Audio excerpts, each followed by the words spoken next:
India Legal presents Courts Roundup.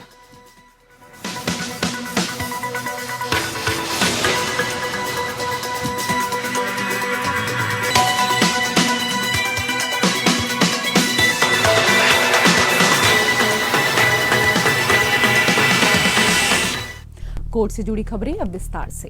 Andhra Pradesh के पूर्व CM Chandrababu Naidu मामले में सुप्रीम कोर्ट के जज जस्टिस SVN भट्टी ने सुनवाई से खुद को अलग कर लिया है। वो आंध्र प्रदेश राज्य से हैं। अब नई बेंच का गठन होगा जिसमें जस्टिस भट्टी नहीं होंगे। दलील सुनने के बाद CJI मामले की सुनवाई मंगलवार 3 अक्टूबर को करेंगे। सुनवाई के दौरान सिद्धार्थ लूथरा ने अंतरिम जमानत की मांग CJI के सामने रखी, जिसका आंध्र प्रदेश सरकार की तरफ से नायडू की याचिका का विरोध किया। सुप्रीम कोर्ट इस मामले पर 3 अक्टूबर को अब सुनवाई करेगा। आंध्र प्रदेश के पूर्व मुख्यमंत्री चंद्रबाबू नायडू को कौशल विकास घोटाला मामले में गिरफ्तार किया गया था। उन्होंने अपने FIR को लेकर यहां पर उनके खिलाफ जो दर्ज हुई थी FIR और उसको लेकर रद्द करने की मांग को लेकर दरअसल सुप्रीम कोर्ट में एक याचिका दायर की है, जिस पर अब सुनवाई होनी है।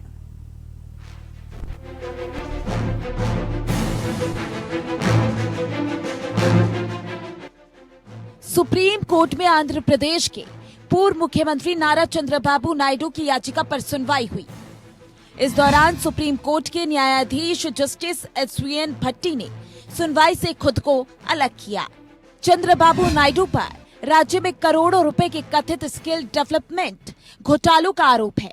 इस संबंध में उनके खिलाफ आपराधिक कार्यवाही को रद्द करने की मांग वाली याचिका पर सुनवाई थी, जिससे जस्टिस भट्टी ने खुद को अलग कर लिया।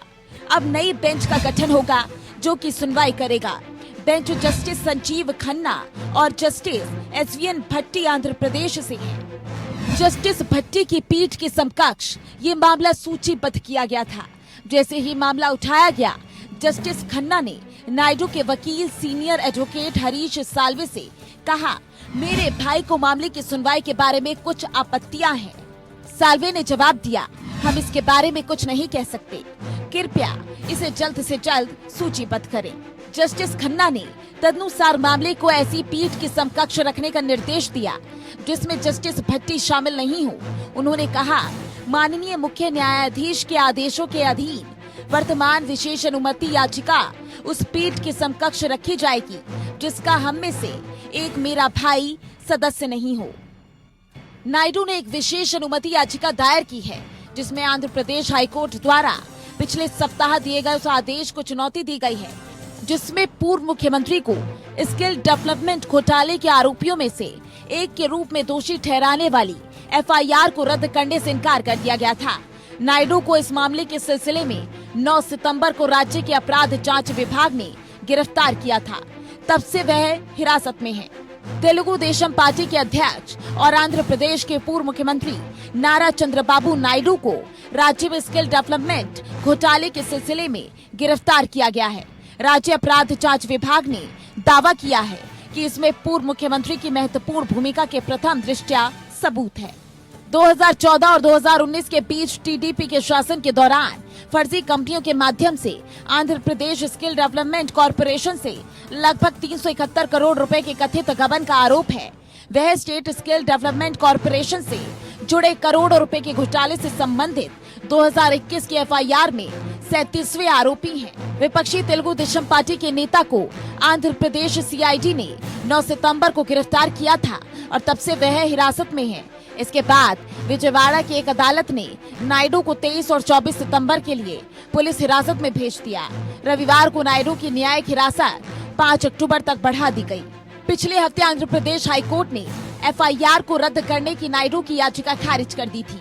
जस्टिस K श्रीनिवास रेड्डी ने कहा था कि नायडू पर मुकदमा चलाने के लिए किसी मंजूरी की आवश्यकता नहीं है, क्योंकि सार्वजनिक धन का उपयोग सत्ता के रंग के तहत, लेकिन वास्तव में अपने लाभ के लिए तो उनके आधिकारिक कार्यों के निर्वहन में किया गया कार्य नहीं माना जा सकता। नायडू ने दावा किया था कि उनके खिलाफ मुकदमा चलाने की मंजूरी अभियोजन पक्ष को भ्रष्टाचार निवारण की धारा 17A के तहत मिली थी। ये भी प्रस्तुत किया गया कि उनके खिलाफ कोई मामला नहीं बनता है क्योंकि विचाराधीन प्रोजेक्ट चालू था और ये नहीं कहा जा सकता है कि सार्वजनिक धन का दुरुपयोग किया गया। हाई कोर्ट के फैसले को चुनौती देते हुए टीडीपी नेता ने एक विशेष अनुमति याचिका में सुप्रीम कोर्ट का दरवाजा खटखटाया है। Bureau report, APN news.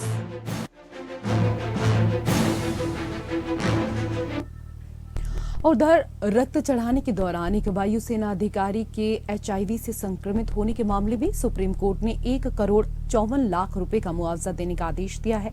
शीर्ष अदालत ने वायुसेना और थल सेना को संयुक्त रूप से चिकित्सीय लापरवाही के लिए परोक्ष रूप से जिम्मेदार ठहराया। अदालतों से कहा, एचआईवी पॉजिटिव व्यक्तियों के मामले को प्राथमिकता दें। दरअसल ऑपरेशन पराक्रम के दौरान ड्यूटी पर बीमार पड़ने पर रक्त चढ़ाने के दौरान वायुसेना अधिकारी एचआईवी से संक्रमित हो गया था। जस्टिस एस रविंद्र भट्ट और जस्टिस अरविंद कुमार की पीठ ने वायुसेना से 6 सप्ताह के भीतर मुआवजे की राशि का भुगतान करने के लिए कहा। पीठ ने कहा, वायुसेना थल सेना से मुआवजे की आधी राशि मांगने के लिए स्वतंत्र है। पीठ ने कहा कि दिव्यांगता पेंशन से संबंधित सभी बकाया राशि 6 सप्ताह के भीतर वितरित कर दी जानी चाहिए। पीठ राष्ट्रीय उपभोक्ता विवाद निवारण आयोग के फैसले के खिलाफ एक अपील पर सुनवाई कर रही थी। एनसीडीआरसी ने प्रतिवादी की ओर से हुई चिकित्सा लापरवाही के कारण अपीलकर्ता के मुआवजे के दावे को नकार दिया था। सुप्रीम कोर्ट ने फैसले में न सिर्फ विशिष्ट मामले को संबोधित किया, बल्कि एचआईवी अधिनियम 2017 की ढांचे के तहत सरकार, अदालतों और अर्ध न्यायिक निकायों के लिए महत्वपूर्ण निर्देश भी दिए। सभी को अधिनियम की धारा 34 के प्रावधानों के अनुपालन के लिए सक्रिय उपाय करने के लिए कहा गया। धारा 34 एड्स से पीड़ित सभी व्यक्तियों के मामलों को प्राथमिकता देती है। पीठ ने कहा, सभी हाईकोर्ट के मुख्य न्यायाधीश इससे संबंधित जानकारी संकलित करेंगे और उचित रूप से प्रभावित व्यक्तियों की पहचान को अज्ञात करते हुए जानकारी एकत्र करने के तरीके विकसित करेंगे और धारा 34 उपधारा 2 का अनुपालन भी करेंगे। सुप्रीम कोर्ट ने सशस्त्र बल कर्मियों की गरिमा और भलाई को बनाए रखने के सर्वोपरि महत्व पर जोर देते हुए कहा, लोग काफी उत्साह और देशभक्ति की भावना के साथ सशस्त्र बलों में शामिल होते हैं।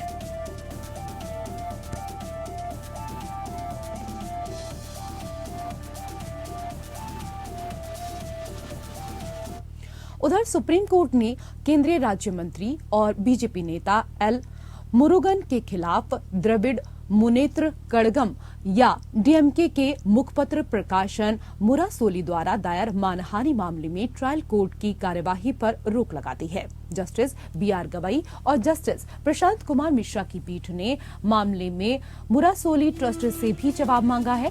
इस महीने की शुरुआत में मद्रास उच्च न्यायालय ने मानहानि मामले को रद्द करने से इनकार कर दिया था, जिसके बाद मुरुगन को सर्वोच्च न्यायालय के समक्ष अपील दायर करनी पड़ी। मद्रास उच्च न्यायालय ने 5 सितंबर को ये भी निर्देश दिया था कि ट्रायल कोर्ट 3 महीने के भीतर सुनवाई पूरी करे। मामला मुरुगन द्वारा एक प्रेस वार्ता में की गई टिप्पणी से संबंधित है, जहां उन्होंने आरोप लगाया कि मुरासोली का संचालन तमिलनाडु में दलितों के लिए निर्धारित भूमि पर चल रहा था। उच्च न्यायालय के समक्ष मुरुगन ने तर्क दिया कि चूंकि कथित मानहानिकारक बयान ट्रस्ट के खिलाफ नहीं दिया गया था, इसलिए कोई मामला नहीं बनता। उच्च न्यायालय ने कहा कि मंत्री के बयानों को संबंधित संपत्ति के अधिकार और स्वामित्व पर सवाल उठाने के रूप में समझा जा सकता है। इसमें कहा गया कि वो मौजूदा चरण में मामले की खूबियों पर नहीं जा सकता और ट्रायल कोर्ट की कार्यवाही को रद्द करने से इनकार कर दिया। सुप्रीम कोर्ट के समक्ष मुरुगन के वकील ने कहा कि ये बयान मानहानि के बराबर नहीं है और ये मामला आपराधिक न्याय प्रक्रिया का दुरुपयोग है। इसके अलावा वकील ने सवाल किया कि क्या ट्रस्ट की मानहानि की शिकायत सुनवाई योग्य भी है।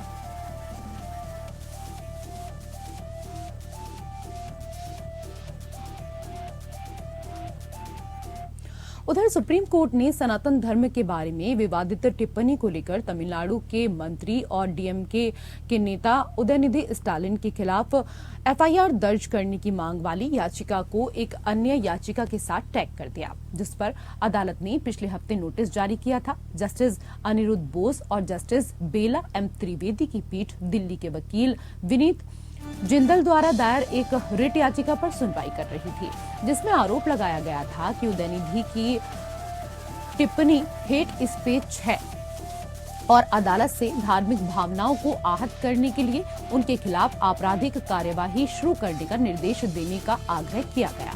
अदालत ने स्पष्ट किया कि वो इस याचिका में नोटिस जारी नहीं करेगी, बल्कि इसे केवल दूसरी याचिका के साथ टैग करेगी। जवाब में तमिलनाडु के अतिरिक्त महाधिवक्ता अमित आनंद तिवारी ने उदयनिधि के हालिया टिप्पणियों पर दायर जनहित याचिका की मात्रा पर चिंता जताई।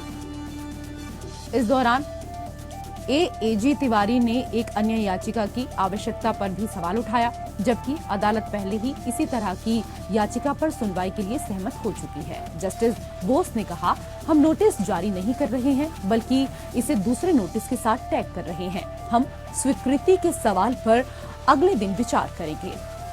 विधि अधिकारी के आरोप पर कड़ी आपत्ति जताते हुए याचिकाकर्ता की ओर से पेश एडवोकेट राजकिशोर चौधरी ने वर्तमान रिट याचिका को सही ठहराने की मांग की।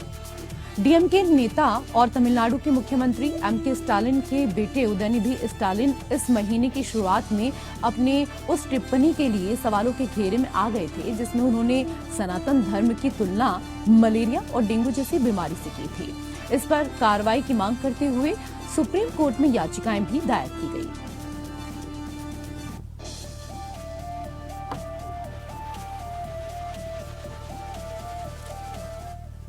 उधर दिल्ली सरकार ने सुप्रीम कोर्ट से एनसीटी दिल्ली सरकार संशोधन अधिनियम 2023 को चुनौती देने वाली याचिका को तत्काल सूचीबद्ध करने का अनुरोध किया, जो सिविल सेवकों के नियंत्रण पर दिल्ली के उपराज्यपाल को अधिभावी शक्तियां देता है।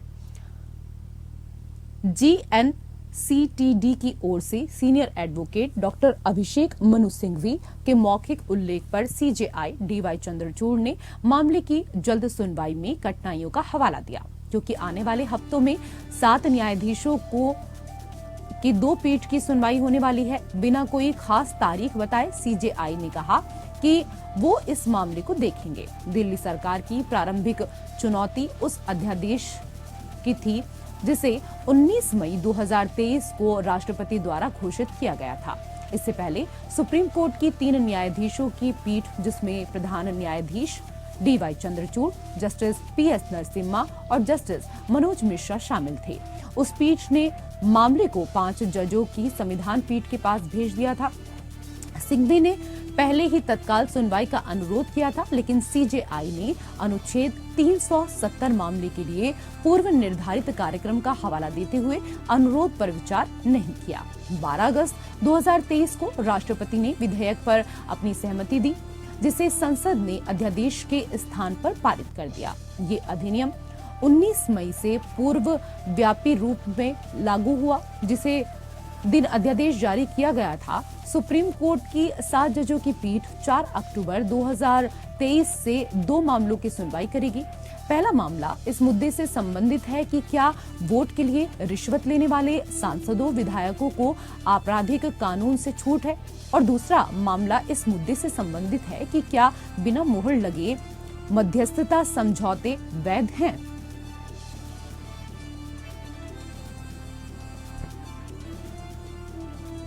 सुप्रीम कोर्ट की एक खंडपीठ ने कलकत्ता हाईकोर्ट द्वारा 14 जुलाई 2022 को पारित एक अंतरिम आदेश को रद्द कर दिया, जिसके तहत नीट 2019 के परिणामों के आधार पर पश्चिम बंगाल स्वास्थ्य विज्ञान विश्वविद्यालय में एमबीबीएस पाठ्यक्रम के लिए मेडिकल छात्रों को प्रवेश के लिए अगस्त 2022 में शुरू होने वाली प्रवेश प्रक्रिया के लिए काउंसलिंग सत्र में भाग लेने की अनुमति दी गई थी।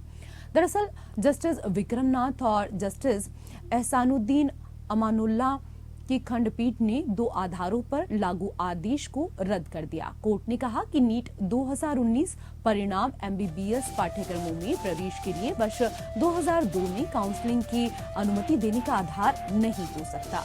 इसके अलावा न्यायालय ने ये भी कहा कि अंतरिम आदेश से ऐसा निर्देश नहीं किया जा सकता।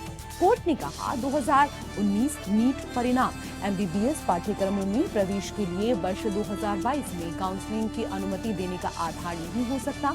मामला जब हाईकोर्ट पहुंचा तो कोर्ट ने कहा कि ये दुर्भाग्यपूर्ण है क्योंकि याचिकाकर्ताओं ने परीक्षा में ऊंचे अंक प्राप्त किए हैं और पश्चिम बंगाल राज्य के लिए इसी रैंकिंग के साथ अखिल भारतीय परीक्षा में अच्छी रैंकिंग प्राप्त की है।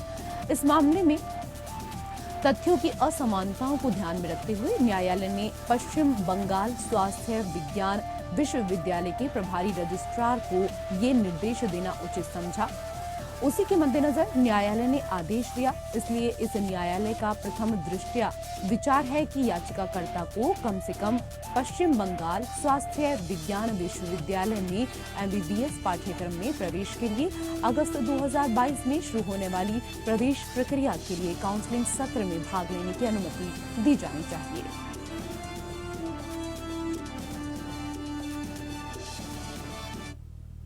उधर छत्तीसगढ़ ने संविधान के अनुच्छेद 32 के तहत सुप्रीम कोर्ट में दायर एक रिट याचिका वापस ले ली। याचिका में धन शोधन निवारण अधिनियम 2002 की धारा 50 और धन शोधन निवारण कानून द्वारा प्रदत्त ईडी की शक्तियों को चुनौती दी गई थी। जस्टिस संजीव खन्ना और जस्टिस SVN भट्टी की पीठ को याचिकाकर्ता राज्य की ओर से पेश एक वकील ने बताया कि उन्हें छत्तीसगढ़ सरकार की याचिका वापस लेने के निर्देश प्राप्त हुए हैं। याचिका VMZ एसोसिएट्स के माध्यम से दायर की गई थी।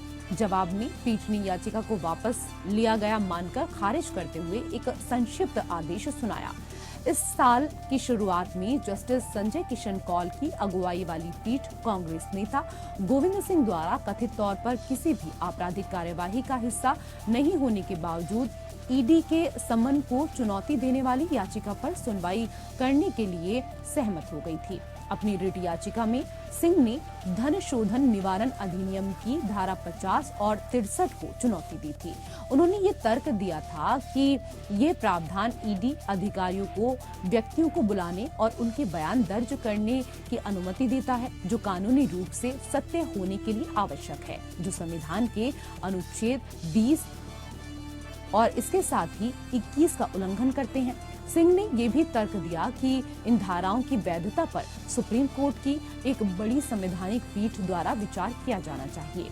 उन्होंने कहा कि धारा 50 से 63 की वैधता से संबंधित मुद्दे पर विजय मदन लाल चौधरी की पीठ द्वारा विचार नहीं किया गया था। उधर वाराणसी के ज्ञानवापी मस्जिद परिसर मामले की सुनवाई जिला कोर्ट से लेकर सुप्रीम कोर्ट तक जारी है। ज्ञानवापी परिसर स्थित व्यास जी के तहखाने पर कब्जा करने का आशंका जताते हुए डीएम की सुपुर्दगी में देने के मामले में अब 29 सितंबर को सुनवाई होगी। बुधवार को जिला जज डॉक्टर अजय कृष्ण विश्वेश की अदालत ने दोनों पक्ष की दलीलें सुनने के बाद एक अन्य पक्षकार काशी विश्वनाथ मंदिर ट्रस्ट को पक्ष रखने के लिए नोटिस जारी किया। इसके साथ ही सुनवाई के लिए 29 सितंबर की तिथि तय की। इससे पहले मंगलवार को विपक्षी अंजुमन इंतजामिया मसाजिद कमेटी ने अदालत आपत्ति दाखिल की थी। साथ ही सिविल जज सीनियर डिवीजन की अदालत से बाद जिला जज की अदालत में स्थानांतरित किए जाने की अर्जी को खारिज किए जाने का अनुरोध किया था। वहीं वाराणसी की ज्ञानवापी मस्जिद श्रृंगार गौरी मामले में सुप्रीम कोर्ट में 2 हफ्ते तक सुनवाई टल गई।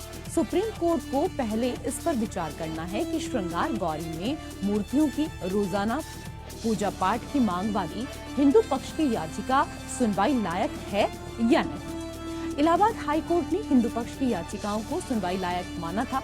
इसे मुस्लिम पक्ष ने सुप्रीम कोर्ट में चुनौती दी है। ज्ञानवापी मस्जिद की देखरेख करने वाली अंजुमन इंतजामिया मस्जिद कमेटी ने याचिका दायर की है। मुस्लिम पक्ष ने दलील दी है कि 1991 के प्लेसेस ऑफ वर्शिप एक्ट के कारण हिंदू पक्ष का केस सुनवाई के लायक नहीं है। इस कानून के तहत 15 अगस्त 1947 को जो धार्मिक स्थल जिस रूप में था उसी में रहेगा, उसे बदला नहीं जा सकता।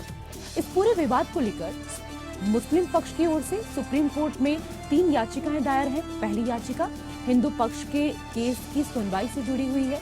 दूसरी याचिका मामले में एडवोकेट कमिश्नर की नियुक्ति से जुड़ी हुई है, जबकि तीसरी याचिका वजू खाने के ASI सर्वे और कार्बन डेटिंग के खिलाफ है। कल टाइप करा देता हूं। और जो टीए पर सुनना था उस पर काशी विश्वनाथ ट्रस्ट की ओर से हाजिर न होने के कारण अंजुमन इंतजामिया की ओर से आपत्ति पर बहस की गई। हमने अपने प्रार्थना पत्र को मजबूती से रखा तो अंजुमन इंतजामिया द्वारा अपनी बात को रखी गई और उसमें बात को रखा गया कि इसमें प्रतिवादी संख्या 2 काशी विश्वनाथ ट्रस्ट की ओर से कोई हाजिर नहीं है और उनका बिना सुने उचित नहीं है, इसलिए न्यायालय उनको नोटिस कर दिया। जबकि व्हाट्सएप द्वारा, मोबाइल द्वारा उनको भली भांति इस बात को सूचना दी गई थी, उनको जानकारी है। अब पता नहीं क्यों नहीं हाजिर हुए। प्रोसेस उनके लिए जाएगा। 29 तारीख को 29/9/23 को पुनः टीए पर सुनेंगे। उधर लाइफ मिशन मामले में केरल के मुख्यमंत्री पिनाराई विजयन के पूर्व प्रधान सचिव एम शिवशंकर को राहत मिली है। सुप्रीम कोर्ट ने उनके खिलाफ दायर मनी लॉन्ड्रिंग केस में शिवशंकर को अंतरिम चिकित्सा जमानत देने के अपने पहले के आदेश को 2 महीने के लिए बढ़ा दिया है। इस संदर्भ में आइए समझते हैं कि चिकित्सा जमानत क्या होती है। इंडिया लीगल के वेब रिपोर्टर इसके बारे में जानकारी दे रहे हैं।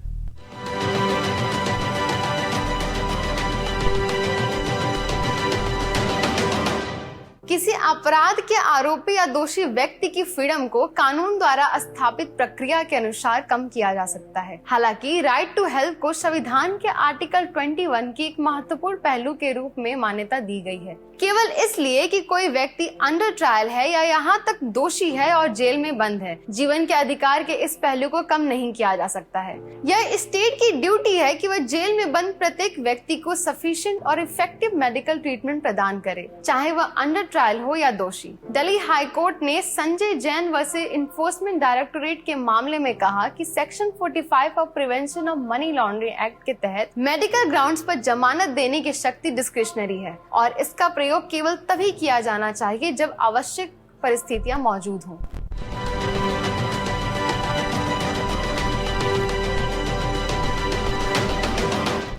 कोर्ट से जुड़ी खबरों में मेरे साथ फिलहाल इतना ही। नमस्कार।